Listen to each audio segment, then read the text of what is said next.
This conference will now be recorded. Hi, everybody. Welcome to Ann Ortelee's Weekly Weather. I'm back. I'm down in Florida. I've recovered from my surgery. I'm feeling pretty frisky. No pain meds for the last couple of weeks, which is all good. The cancer was caught early. It's a rare cancer. 97% survival rate over 10 years for the real late stages, and I have stage 1A. So very good. It is a sex stromal cancer. Very rare, secretes testosterone and estrogen, and caught it early, encapsulated, no spread, no epithelial involvement. It's a little weird, odd cancer. So it's called Sertoli-Leidig, Sertoli-Leidig. So shout out to the physicians at NYU Langone who were fabulous.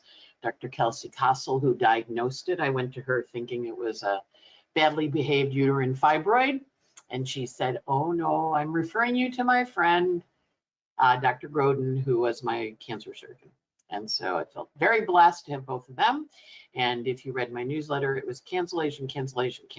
So I hopped from my appointment with her on September 28th into surgery by November 2nd, which was very fast because I was just hopping into cancellation spots and getting all the tests needed. So surgery was successful. I'm up and moving. I'm going to be able to go in the swimming pool this week, which is very exciting. I'm down here in Florida with my family for Christmas, and we're starting up the weekly weather again. It's a Pisces moon, Mercury retrograde. The weekly weather returns. So off we go into the week ahead so you can learn how to handle the energy. We'll talk about some of the stuff going on above us, how to work with it productively, and wishing you all happy Hanukkah. It's actually, I think we missed all of Hanukkah, and Merry Christmas, happy solstice, which is going to happen this week, Kwanzaa, which happens in Boxing Day. We got a bunch of holidays, and then New Year's. But I'll be back again next week, and off we go. So let me share my screen so you can see the slides, and off into the distance we head. All right, so this week we are working with the December 17th to the 24th of 2023. Mercury is retrograde and the sun enters Capricorn, which is our winter solstice taking place. We know that with these changes in the sky, we are in, let me pull up my pointer here. We are in for some shifts and changes. This is a list of all the events in December. You can see Mercury went retrograde here on December 13th. He is retrograde in Capricorn, but he's also going to be retrograde in Sagittarius too. And he, will be going retrograde for a few weeks, and then he'll go back into Sag, and then he'll be retrograde in Sag, and then go back into Capricorn. So it's a fire and air. Next year's Mercury retrogrades are going to be in fire. So here we are this week of December 18th through the 24th. And as we move forward, we're going to be seeing this shift of Mercury shifting back into Sag later this week.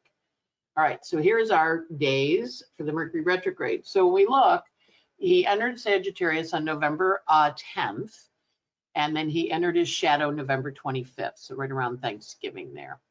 Then he enters Capricorn December 1st. He goes retrograde December 13th. And he'll go into Sag December 23rd.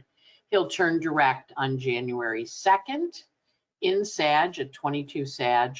So you think of those sections of your chart, 22 Sag through 8.5 Capricorn, that's where Mercury's tracing his path. So you will find a lot of people returning from that section of your life. You'll be hearing from your Sages, you'll be hearing from your Capricorns. Remember, when Mercury is retrograde, he wants us to renegotiate our contracts, our ideas, our directions. He offers us things. A lot of times people get nervous about doing something on a retrograde. Don't be nervous. Think of it as, just doubling and checking things, dotting the I's, crossing the T's, and recognizing that the changes that are happening are all part and parcel of how we get to the new place. You always write a letter, and then it's helpful to let it sit for a second and then reread it, because you often find a typo or a mispronoun or something like that. So Mercury retrograde, the same idea. Because he's in Sagittarius, where he's a little over the top, and then he's in Capricorn, where he's very serious, we have this very different feel, fire and earth, with Mercury going between fire and earth. So he's going to go back into fire this week.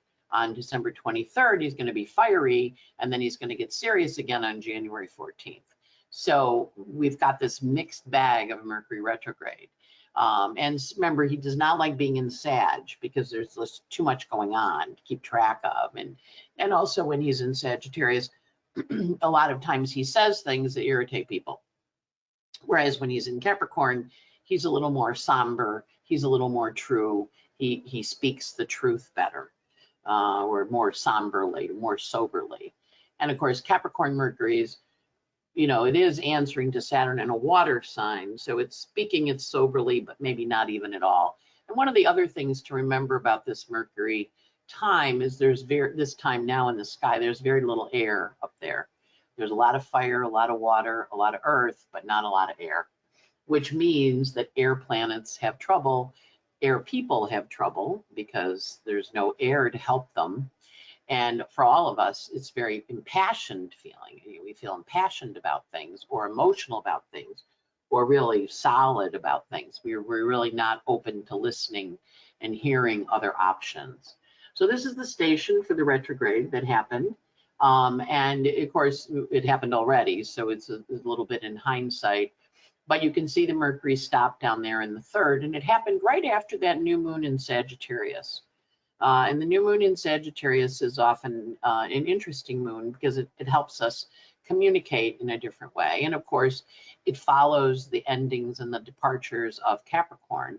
At this point, we still have on that new moon and on the node for the Mercury, we still have Spica and Arcturus, the planets of relationships.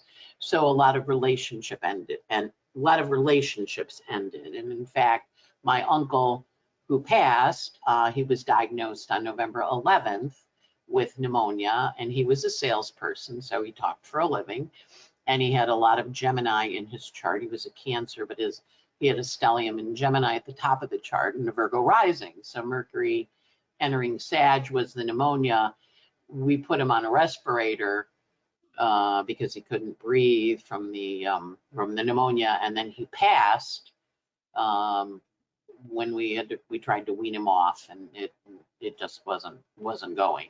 So this, of course, represents a major change in my aunt's life too, and she is a Sag. Her birthday was the day of the shadow, November 25th. So it's an interesting energy with this Mercury retrograde. And watch where it lands. I mean, in my case, it landed pretty big in my chart. In your case, it landed wherever it landed, but it's right after this new moon that we had at 20 Sagittarius, and then the Mercury station. So it's they're kind of a piece, which often means you learn new things because Mercury wants to tell you stuff, or you hear from people you haven't heard from in a while, and you're kind of like, wow, I hadn't heard from you. I didn't realize that was what was going on. So there's a lot of energy here. And because the South Node is on the angle, it does mark the end of relationships. We just had Kevin McCarthy resign from the House of Representatives, not finishing out his term. We had a number of people that were word people leave. So I'm going to look at, when we get to the politics section, I'm going to look at them, and we'll just kind of, resume our regular, here's our orientation, here's our politics. Then next up, we had the Sun square Neptune, which also revealed things. Now this happens annually. The Sun squares Neptune, and he is in a closing square to Neptune, meaning Neptune is the slower planet. The Sun is coming in. Closing squares always have a psychological orientation. They make us aware of something. They make us think about something. They make us look at things in a different way. And so as the Sun squares Neptune, we also have the nodes on the points of fame, being known or seen or recognized. We have Venus on the point of fame, and we have Vesta on the point of fame. So we know that this Sun square Neptune really helps us see things in a different way once he clears that square. And that new moon that was at 20 was in a square to Neptune. So there's a lot of energy around releasing the deceptions, whatever they were, and allowing you to move forward. And by deception, I don't mean it's a bad deception. It's something you hadn't thought of and now you think of. So in my case, it's kind of like a weird thing, but I'll tell you what it was.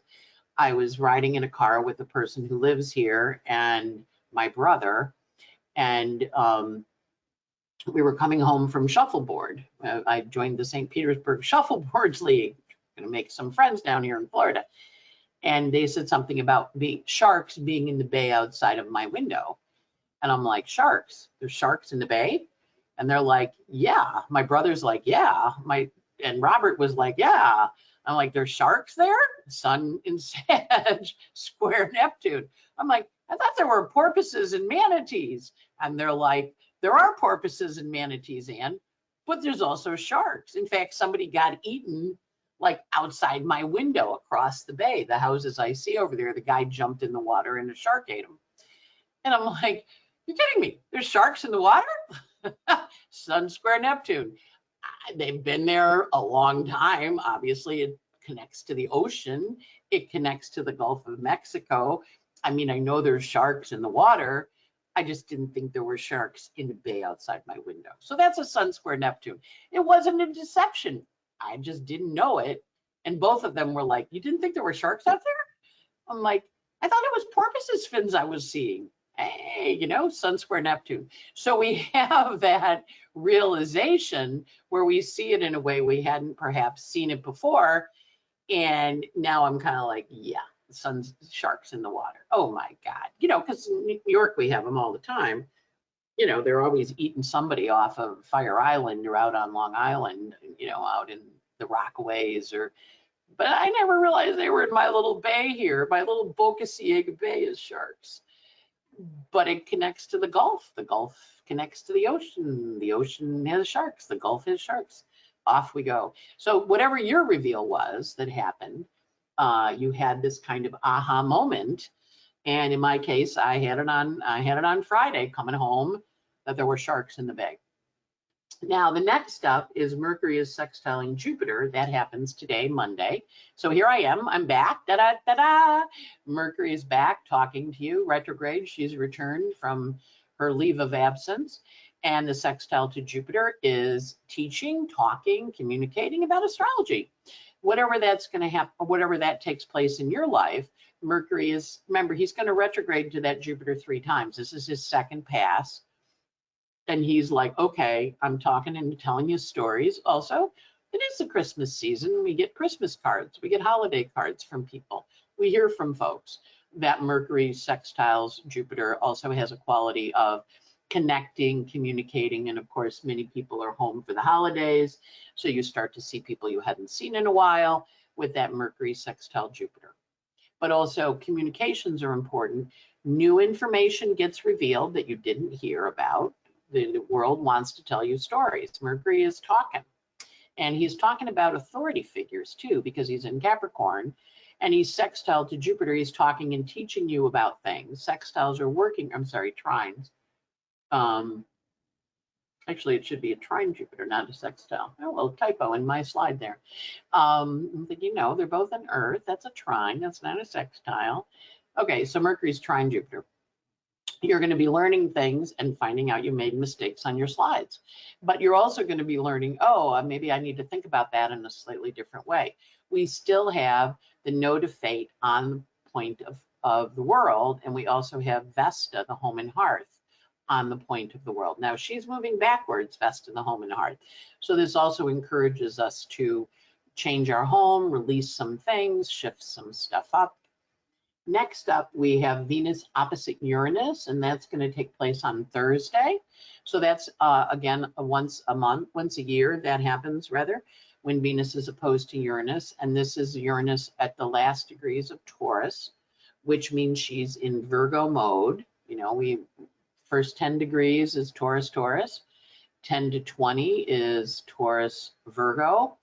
And then 20 to 30 is Taurus, Capricorn. So Venus is opposite the Uranus, and so there's a breakup, there's a breakthrough, there's a breakdown. A lot of times we see this, there's a big divorce that gets publicized, or we learn something, and because the South Node is angular, on the ascendant. This also has a good quality for helping us understand things in a new way or to renegotiate some relationships. It's a little bit of a complicated sky right now. There's a lot of energy up there around changing things and figuring out how to do it, as well as, you know, a big finger of God that's been up there for a while, which we've seen in all of our relationships leaving. And many people are finding out about people that are leaving, or they're breaking up with people, or they're shifting into a new mode, or they're buying a house and they're moving. There's a lot of shifting and adjusting around our relationships. And we know that the closing of those doors necessitates the opening of another door or a window or whatever you want to say. But this is a very big holiday season for, you know, remembering the old, because of the Uranus in Virgo, remembering the old recipes, remembering the old ideas, remembering the old people from your childhood or people from earlier years. And also with this Venus opposite them in Scorpio, it's got a little bit of a melancholy energy to it. Not a bad melancholy, but a remembrance of how it used to be, because in addition to the Venus opposite Uranus, Mars is going to be quincunx Uranus, which happens, you can see they're both at 19, forming a quincunx to Uranus. So Mars quincunxes Uranus shortly after the Venus opposition. So the Venus and Mars are working in a collaborative way because they're in a semi-sextile.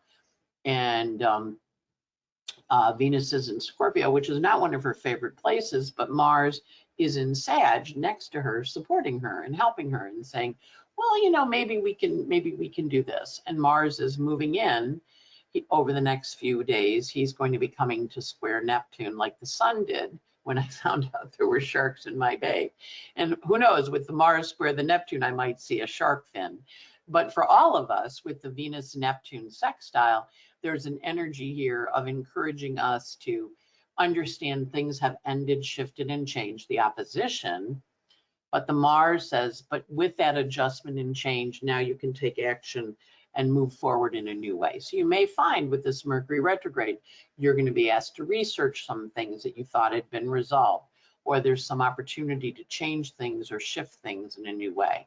We also have the sun on the anaretic degree of Sagittarius, opposite the Neptune or opposite the Vesta, which just moved back to 29 Gemini. So this also has an energy of we're moving forward, we're heading out into the world. What are we carrying with us? What are we taking with us? What's important for us to carry on our journey? And we're adjusting, right? It's a lot of adjustments. It's very adjusting energy. Then after the opposition, as I mentioned, the Mars is quincunx the Uranus, which is an adjusting energy, and it has the shape of a, it's in the Scorpio position because Uranus is the slower moving planet, but it also has a finger of God with the South Node in Libra. So in the case of my aunt, she has a little bit of dementia, a little forgetfulness, and can't really live by herself. So we're looking at other options, and one of them may be to come down here near me in Florida, or maybe go with one of her stepchildren, who she's been a parent to for 50 years, because she and uncle who were married for 50 years. You know, Connecticut feels a little cold. My cousin Julie in California might be an option. You know, so there's a, you know, what's going to happen to Aunt Carol kind of thing. And so that Uranus Mars, that figuring out like where are we going and what are we doing and how do we take action based on the sudden changes in relationships. So think in your own life, gee, I know about this change in the relationship. Now that it's happened, I'm going to have to take action in some way, shape, or form and get it to move forward. So there's an energy there. And because the nodes are on world points, these are public changes, meaning you're going to make it public, people are going to know about it. There's going to be some kind of recognition of how it goes forward and where it goes. And that whole shift and change is really super important. Next up, we have the sun entering Capricorn. This is the winter solstice, and that happens on Thursday. And we know what happens is the sun goes down to the very bottom, way down at the very bottom. The days are getting a minute shorter each day. When it gets to the bottom, the Tropic of Capricorn, 23 degrees, 27 minutes below the equator. It stops, solstice. He stops, sun stops for 3 days. Now there's many mythologies and many legends and many stories that speak of that 3-day resurrection of Christ, the descent of Inanna, the descent into the underworld and the returning, the quest energy, the solitude of, a lot of times if you do an outward bound, they stick you out in the woods for 3 days with your thermos. So the sun stopping down there at the bottom stops for 3 days. And in the old days, they would chant and sing and yell for the sun to come back, because if it kept descending and getting smaller and smaller and smaller, and then the sun goes, okay, I'll come back. And then he starts his climb back up. And then the nights get a minute shorter and the days get a minute longer until he gets to the equinox, the equator, on April 21st. Or March 21st, rather, when he goes across the equator, and we start the growing season in the northern hemisphere. So this marks the middle of summer for the southern hemisphere folk, and the middle of winter, the beginning of winter for us northern hemisphere, because the sun is now as low as it can go, and it starts its climb. But we also know it's on a world point, and it's opposite Vesta in Gemini, so it's a lot about home and hearth. We still have the nodes on a world point. So we know we're making some really important decisions. Now, some solstices are, they just kind of come and go. Others are a bit more important, and this one happens to be a more important solstice. It also has a nice little moon in Taurus trining the sun and the Mercury. So it kind of marks the season, and some people use it to mark the year. So whether if you like this chart, and I do, use it to mark the year. If you don't like it, wait till spring and use that chart. But this is a turning point. It's a turning point of the sun shifting and beginning his journey north towards the summer solstice, which happens on June 21st. So this is also the solstice, folks. So for all the pagans in the audience, happy solstice. Next up, we have the sun and Mercury conjunct in Capricorn. This is what's called kazimi. And when Mercury and the sun meet, it's a particularly potent mind idea. So I particularly like to sit down on Mercury sun conjunct, and I do it on all of them. Whenever I see Mercury and the sun getting together, and they're getting together on Friday this week, you want to sit down and make some plans. Now, interestingly, the Mercury and the sun are also sextile to Pluto. So these are potent plans, and Pluto is at the last degree of Capricorn. So he is back where he was in March of last year. He's back where he was in June of last year. He'll be there again when we get to September of next year, and in December or November of next year. So this particular last degree, the last degree is always super important because the planets kind of shout out. So this was the Pluto in Capricorn was the collapse of the financial markets in January of 2008, and all the banking, the collapse of the mortgage markets and the housing. And there's a sum up. We also know that Pluto's at the last degree of Capricorn. Now he still has a little more time in this thing, next election period, really September 10th through November 20th. But he also is at the last degree. And whenever planets are at the last degree, lots of things surface. Because he's like, okay, remember we talked about this? And you kind of go, I kind of vaguely remember that. He goes, okay, well, now I'm going to tell you what really happened. So I love planets at last degree. I've got a lot of Scorpio in my chart, and I always find those last degree planets tell tales, man. So Pluto in Capricorn is going to be telling some tales. And so our job is to really pay attention. He's also quincunx to Vesta in Cancer, which is, well, this was what you were told, but this is actually what's been going on.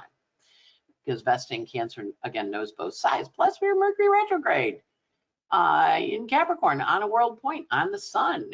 The secrets are wanting to come out. So you really want to pay attention to the news, this Thursday, Friday, Saturday, because we got the Venus, Uranus, quincunx, the Venus and the Mars, rather, quincunx Uranus, and then we have this juicy little tale telling.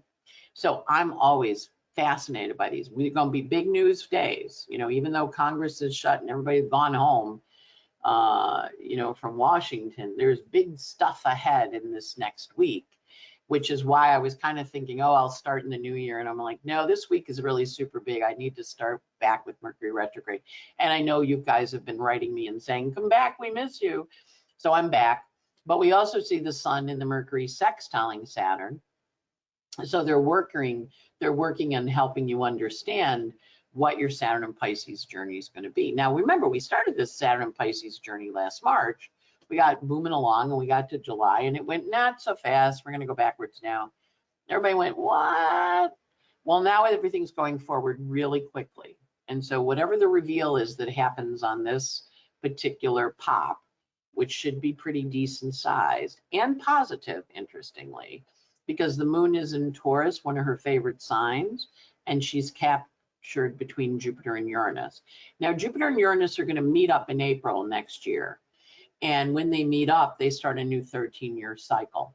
And what they're ending right now is the 13-year cycle that began in 2003, or I'm sorry, 2010, when Jupiter and Uranus met up in Pisces. So now they're saying, okay, back in Pisces time, 2010, you had this dream. Now we're going to make it happen. So this is a real important turning point, and it's helpful with the kazimi Mercury, and we're going to have another one. You know, Mercury's going to kazimi the sun once she goes retrograde. When she goes direct again, she's going to hit the sun one more time. But this one is on a world point, so this one has a little deeper meaning, a little deeper. That's the right word for it. A little more tied to your purpose, your soul, your why you're here, because it's in a square to your draconic nodes of fate. And if you look at your draconic chart, which is the 0 Aries point, the sun Mercury are squaring 0 Aries, which is, okay, how do we get out there and go do things? And it's also opposite the Vesta in Cancer, or in Gemini, the last degree, opposite that world point too. So it's a lot about what needs to be changed environmentally, physically to support your next chapter. And so that's part of the component of this energy too. And then last but not least, Mercury retrograde enters Sag, where he's going to go backwards until he goes direct on January 2nd. So the retrograde journey, this holiday is full of that retrograde journey that encourages us to remember, connect, reach out, communicate. And when he goes back, he's also kicking up the moon on a world point too, which in Taurus is all about delicious, wonderful, connected, exalted moon in Taurus. And then last but not least, the sun is going to be sextile Saturn, and that happens on Sunday.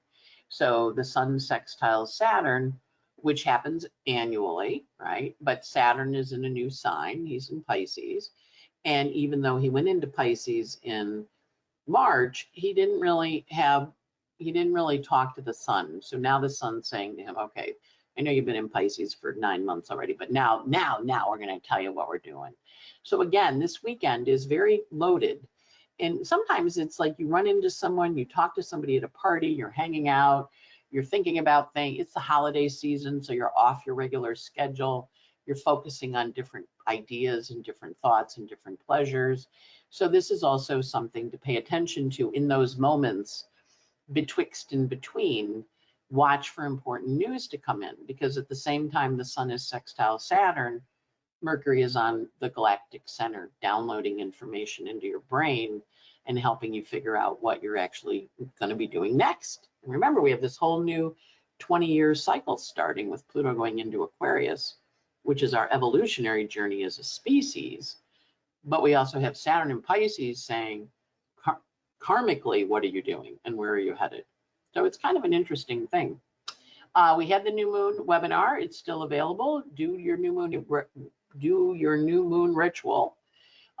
If you haven't done one, it was a juicy new moon on December 12th. So if you missed the new moon webinar, I know I missed November's, but I was really very post-op and I was still doing a lot of drugs.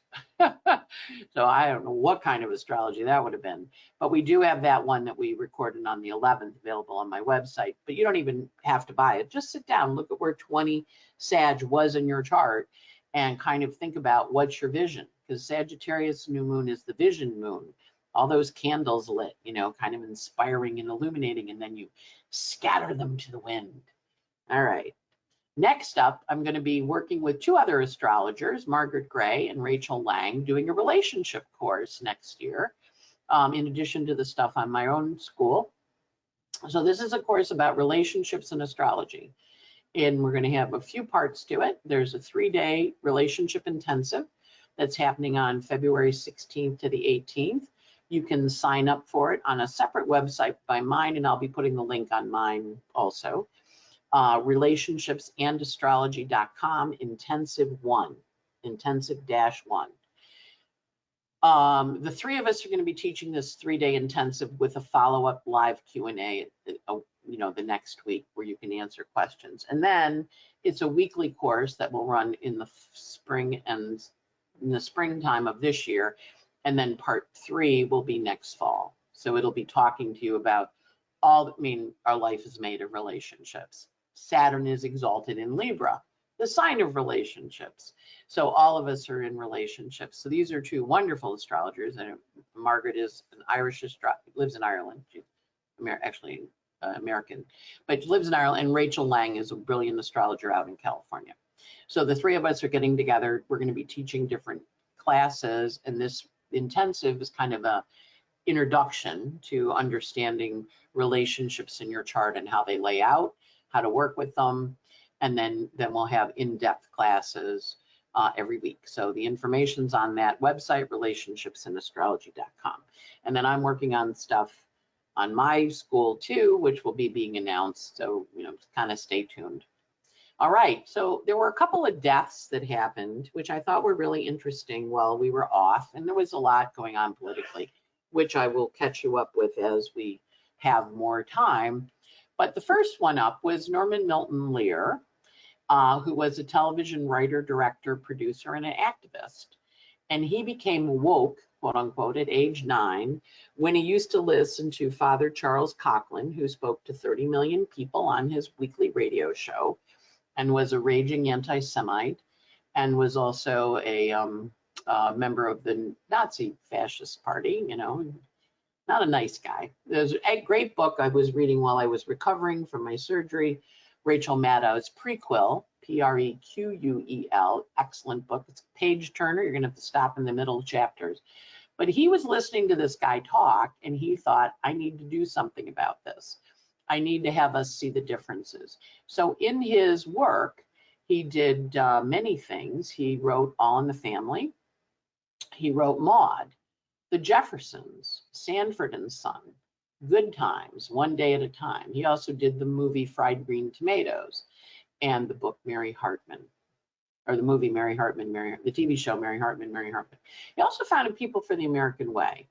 He had 6 kids that kept him young, and one of my friends, her son was at school with one of his kids. And so when I would go watch Dylan perform, Mr. Lear was always there, very friendly, would say hi, lovely man. And he just passed away at 101. And his way of fighting bigotry, fighting racism, fighting all sorts of things was to have you see it in a different light through the vehicle of humor. Because what humor does is it makes you think differently. It makes you kind of go, wow, I never thought of that like that before. And I remember I had a friend who was like, my father is like Archie Bunker and All in the Family. And I was like, really? Your father's like Archie Bunker? But he had these topics and people talked about them and watched the shows. They were laughing, but you also were having this whole dialogue and conversation. And he wrote shows that made you laugh, but made you think. And so shout out to Norman Lear passing. We have an accurate birth time for him. And of course, as we would expect, he has some planets out of bounds. He has his Mars in Sagittarius, which is the teaching, the writing, the communicating planet out of bounds. And he has Mercury on Pollux and Vesta on Pollux, which is the storytelling planet. And then he has the midheaven on Castor. So he was always presenting the two sides. And he presented both sides. You would kind of look at them and go, wow. And I can still remember when Maude had an abortion on TV, and it was a very big deal. And I loved Archie Bunker. I definitely sided more with Meathead or Meatball, with the Rob Reiner character, than the Archie character, but it was very interesting to watch. His Mars is on Antares, the scorpion sting, so he would help you see things and help you understand stuff. And he was legacy in the profession because his nodes were on the part of profession. His midheaven was on the part of plays. Now, back in the old days in the Arabic parts, you didn't have books, but you would tell things through plays and through communication. So this is how the Arabic parts kind of show up and help us see things. His moon is on Psyche. He'd help people get psychological aware, but his moon's also opposite Pandora. He would open up these Pandora pots and everybody would get all excited about the conversations. And it really was good television. He was born on the day of Jupiter, which is of course an expansive teacher energy. He was born in the hour of the moon. His Jupiter was in Libra, right on the ascendant, and his Mars was in Sag. And so the two of them, through words, through Libran energies, and he is a Libra rising, he helped you think. He also had Venus and the moon conjunct in Virgo.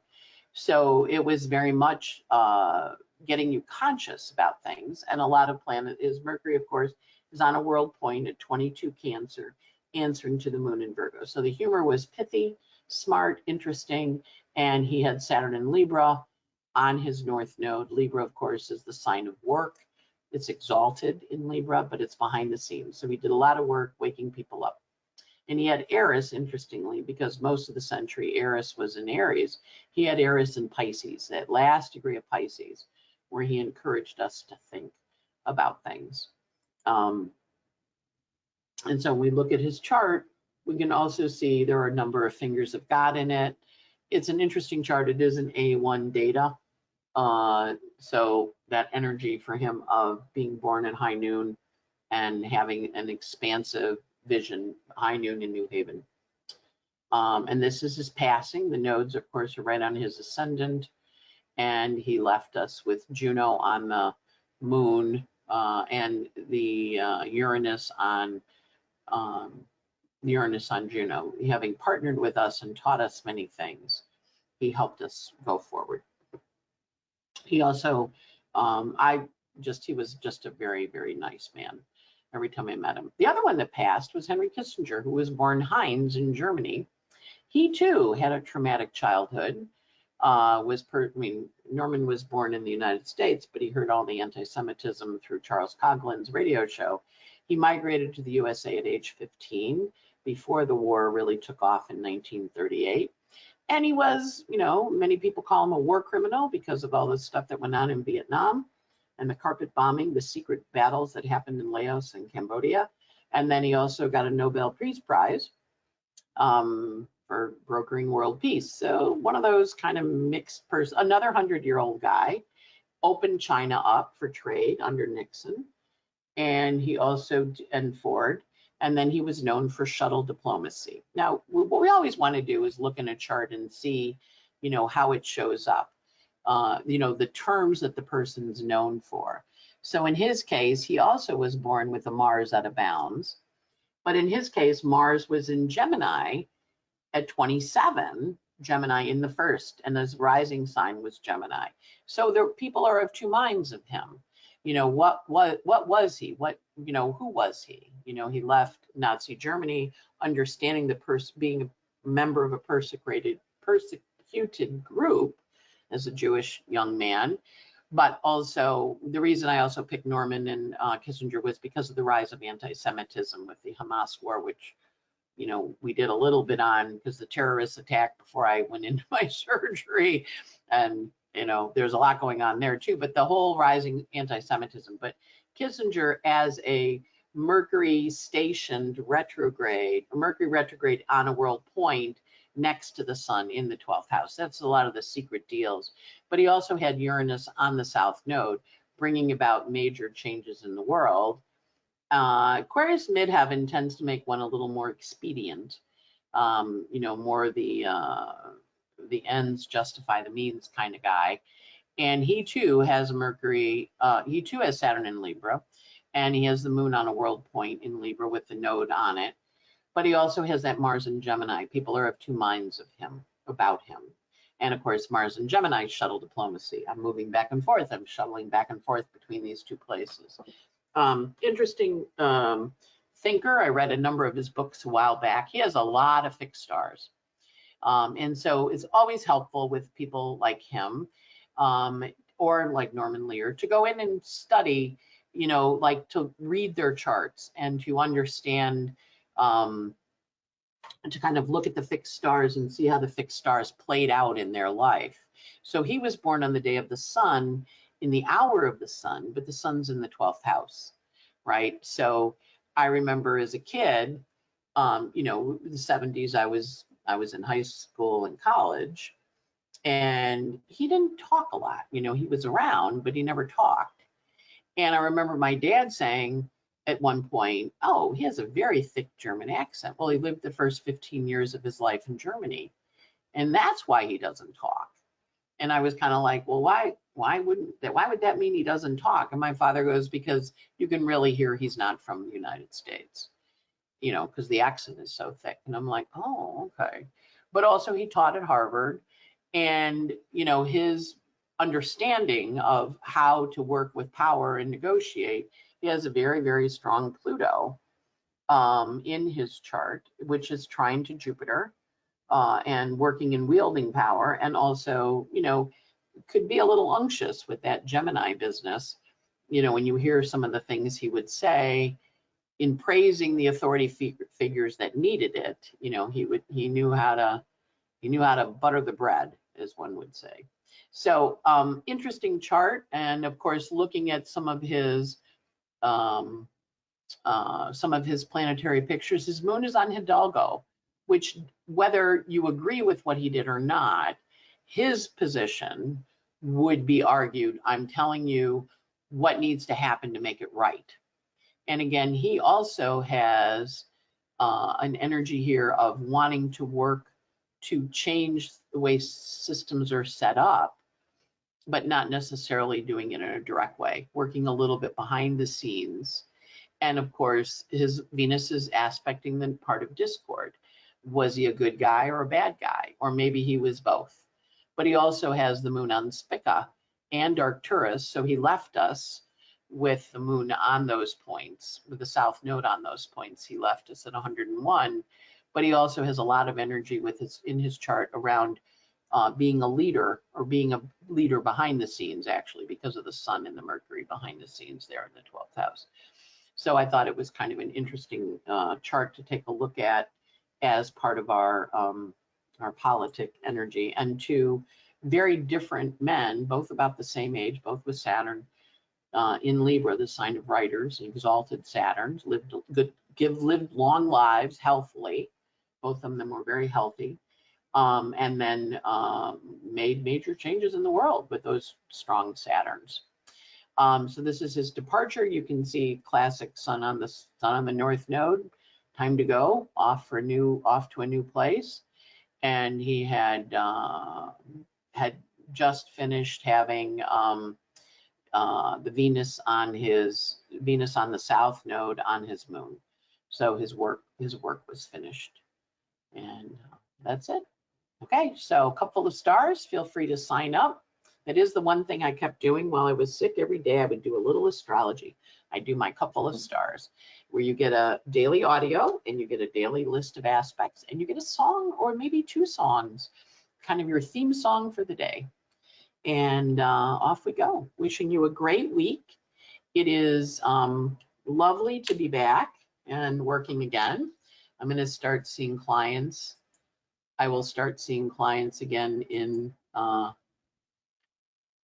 I'll start seeing clients again when we get to January. I think I go back to work on the 4th, something like that. So the doctor had said 2 weeks, 4 to 6 weeks off. 2 weeks was really, the first 2 weeks were really kind of nasty. All I did was sleep, do drugs and sleep, which was not a bad thing.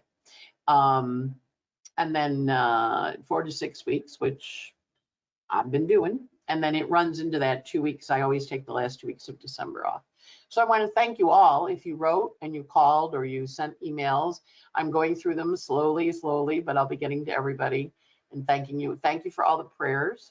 My friend Carol, who's kind of one of those people that sees things, said the day of the surgery, I was embedded in like golden light, like golden netting around the team that was operating on me. And I'm like, oh, that's all the people that were saying prayers for me. So I want to thank you for saying prayers. It's nice to be back. Nice to be here in sunny Florida, and welcome to the new year. We're off and running, and the weekly weather will be back. We're up and running again, and I appreciate all your support and your love and your caring, and I'm very thrilled that my doctors were like, go forth, have a great time, no follow-up treatment. Just come in, let us take a couple pictures so we have them for the future, now that you don't have any parts. So we're off to a new life. A new chapter. I guess I got work to do. Always good as a Virgo girl to know it isn't my checkout time. It's time to go do some work. So have a good day and a great holiday. For the Hanukkah people, I hope your Hanukkah was happy. For the solstice people this week, for the Christmas folks next week, for the Kwanzaa folks next week, for the Boxing Day people next week, and of course, a New Year's in 2 weeks. So we'll see you soon, and we'll catch you around the internet.